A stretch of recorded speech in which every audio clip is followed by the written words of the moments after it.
OBC आरक्षण और हिंदुत्व, ये दो ऐसे मुद्दे हैं जिनमें बार बार टकराव होता है।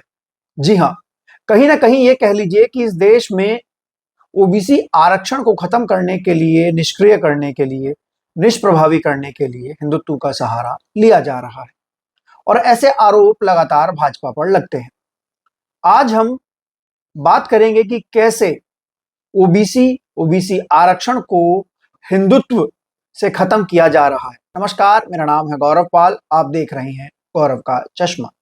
जी हां, इन दिनों हम लोग देख रहे हैं कि चारों तरफ देश में हिंदू, हिंदुत्व, सांप्रदायिकता, औरंगजेब, गाजी, चारों तरफ यही मुद्दों पर बात हो रही है।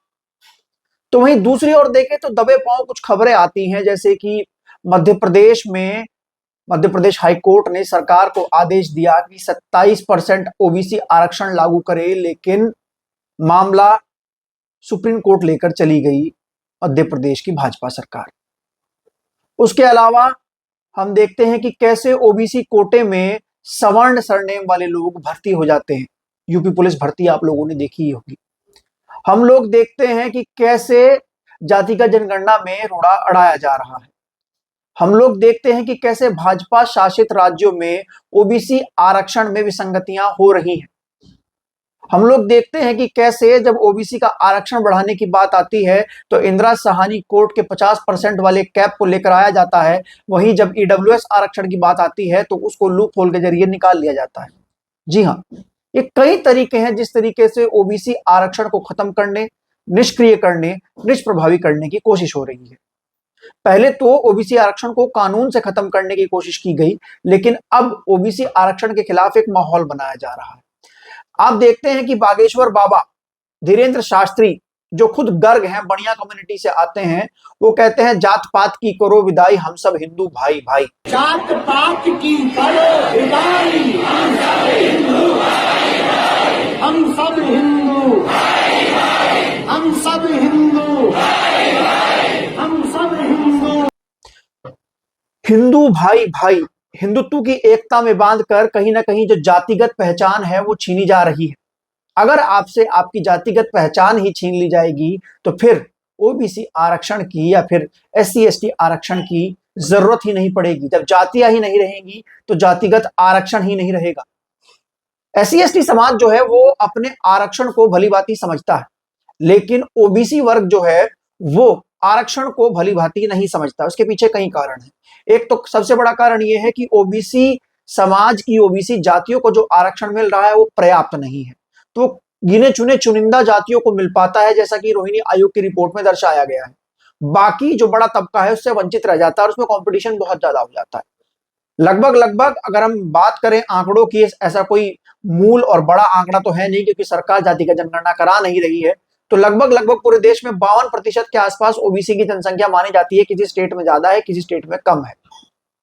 लेकिन अगर हम देखें केंद्रीय स्तर पर तो 27% ओबीसी आरक्षण लागू है, तो 52% आबादी के लिए मात्र 27% सीटें रिजर्व रखी गई हैं। तो वहीं बात की जाए अगर सवर्णों की, तो 15% सवर्णों के लिए 10% तो ईडब्ल्यूएस आरक्षण है और 50% अनरिजर्व्ड है। अनरिजर्व्ड से मतलब ये ना समझिए कि उसमें कोई भी फाइट कर सकता है। अगर आपने एससी एसटी ओबीसी के कोटे से फॉर्म भरा है और आपकी cut off general cut off को बीट कर रही है तो आप अपने ही कोटे में रहेंगे, आप एससी एसटी, आप जनरल के कोटे में नहीं जाएंगे।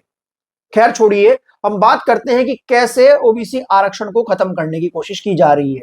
जातिगत पहचान छीनी जा रही है और यह भाजपा एक माहौल बनाकर करवा रही है।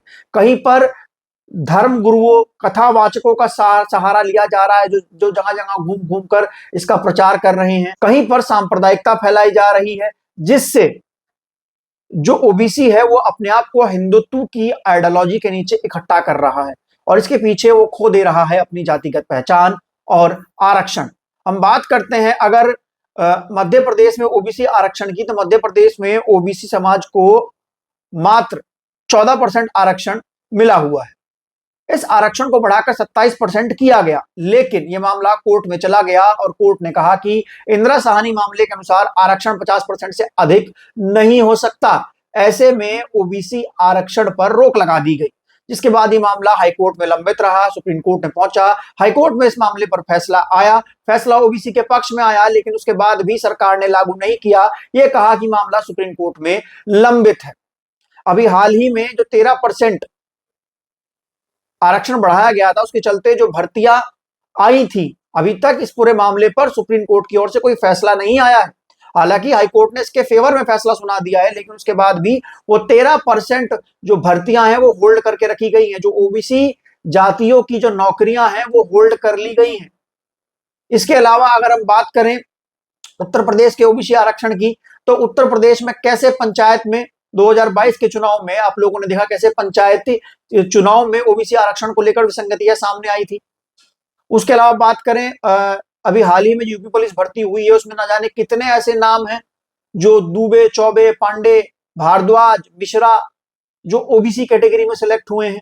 भाजपा सरकार है, आरक्षण पर प्रहार है।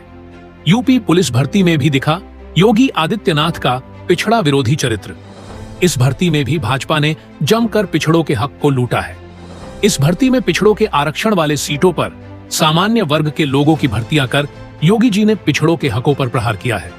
ये है यूपी पुलिस भर्ती में पिछड़ों की मेरिट लिस्ट, जिसमें राजपूत, भारद्वाज, उपाध्याय, पांडेय, शर्मा जैसे तमाम सामान्य वर्ग के लोग पिछड़ा बनकर पिछड़ों के आरक्षण पर डाका डाल रहे हैं। ऐसे सैकड़ों सामान्य वर्ग के लोग हैं जो पिछड़ा बनकर पिछड़ों के आरक्षण की चोरी कर रहे हैं। करते हैं ईडब्ल्यूएस आरक्षण की कि कैसे जो देश का जातिवादी सामंती समाज है, जो बाबा गुरु हैं, वो कैसे इस सरकार के षड्यंत्र में उनके साथ मिलकर ओबीसी आरक्षण को तो खत्म कर रहे हैं, लेकिन ईडब्ल्यूएस आरक्षण के खिलाफ एक शब्द नहीं बोलते। जो ईडब्ल्यूएस आरक्षण गैर संवैधानिक है, जो इंदिरा साहनी मामले में 50% के आरक्षण की कैप को भी संतुष्ट नहीं करता है और ना ही वो आरक्षण की जो मूल भावना है उसको संतुष्ट करता है, लेकिन फिर भी इस देश में ईडब्ल्यूएस आरक्षण दिया जा रहा है। 50% सीटें रिजर्व होने के बाद 15% सवर्णों के लिए, उसके बाद भी उनको अलग से 10% आरक्षण दिया जा रहा है। ये बड़ा सवाल है। और ईडब्ल्यूएस आरक्षण की हम बात करें तो 2019 में सरकार ने 103वां संशोधन करके ईडब्ल्यूएस आरक्षण को लागू किया। और जब सवाल किया जाता है कि ईडब्ल्यूएस आरक्षण वैध कैसे है, तो बताया जाता है कि ईडब्ल्यूएस आरक्षण आर्थिक आधार पर दिया जा रहा है। पहली तो बात यह है कि हमारे देश में जो आरक्षण का प्रावधान किया गया है संविधान में, वो आर्थिक आधार पर नहीं किया गया है, वो सामाजिक पिछड़ेपन पर किया गया है। लेकिन ईडब्ल्यूएस आरक्षण जो है वो आर्थिक आधार पर दिया जाता है, पहली चीज। दूसरी चीज, जो इंदिरा साहनी मामले का 50% आरक्षण का जो कैप है उसको भी संतुष्ट नहीं करता है ये ईडब्ल्यूएस आरक्षण। अगर ईडब्ल्यूएस आरक्षण को मिला दिया जाए तो देश में आरक्षण जो है वो इस समय 60% है। और इंदिरा साहनी मामले को जो बार बार जिसको ओबीसी आरक्षण में आकर रोड़ा बना दिया जाता है, उस इंदिरा साहनी मामले को ईडब्ल्यूएस आरक्षण से दूर रखा जाता है और कहा जाता है कि ईडब्ल्यूएस आरक्षण तो सरकार ने संशोधन करके किया है।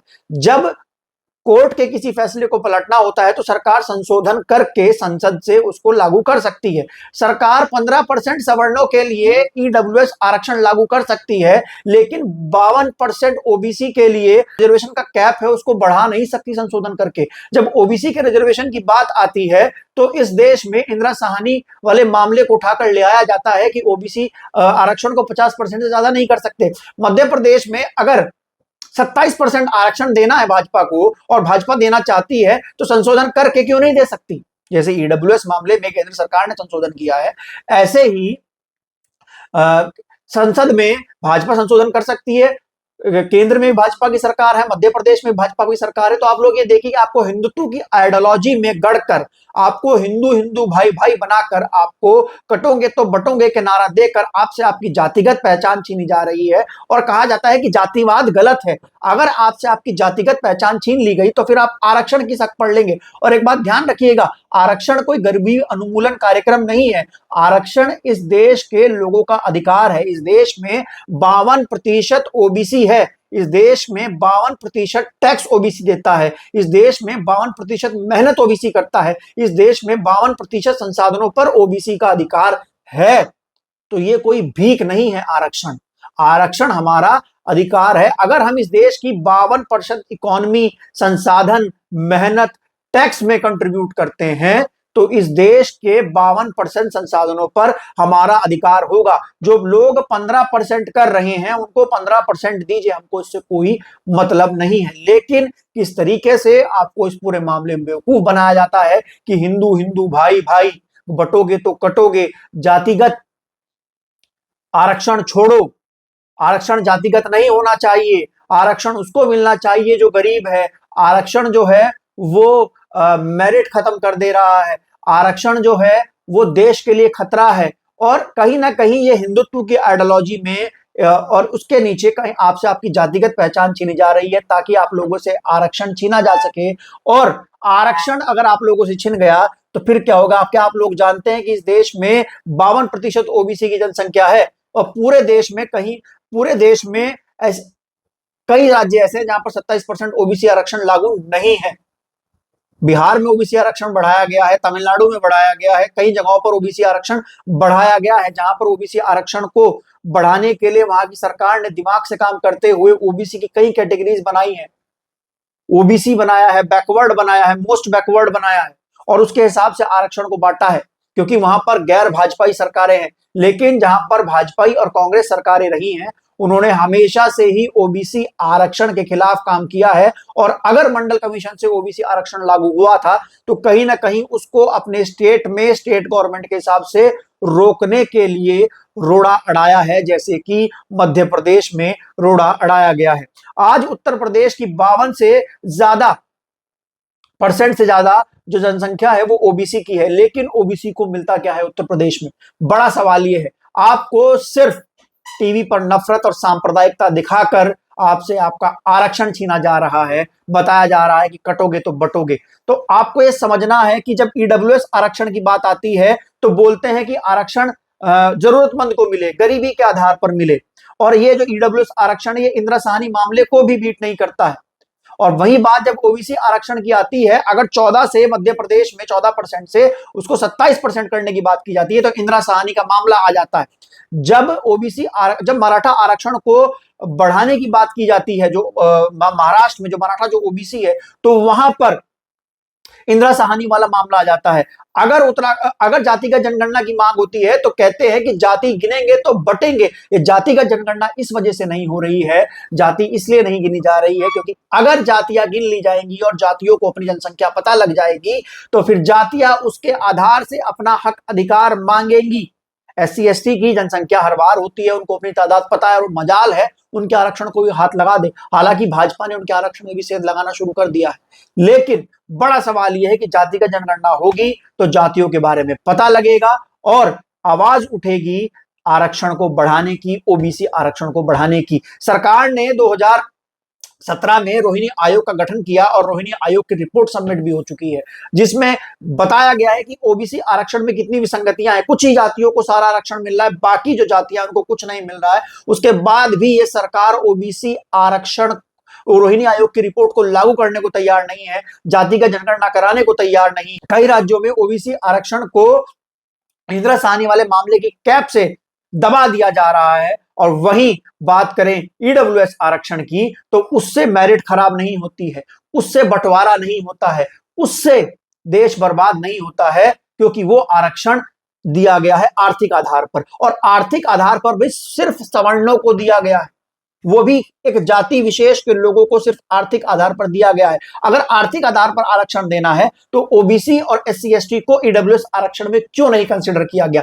क्या दलितों में और ओबीसी में कोई गरीब नहीं होता है? ये बड़ा सवाल है।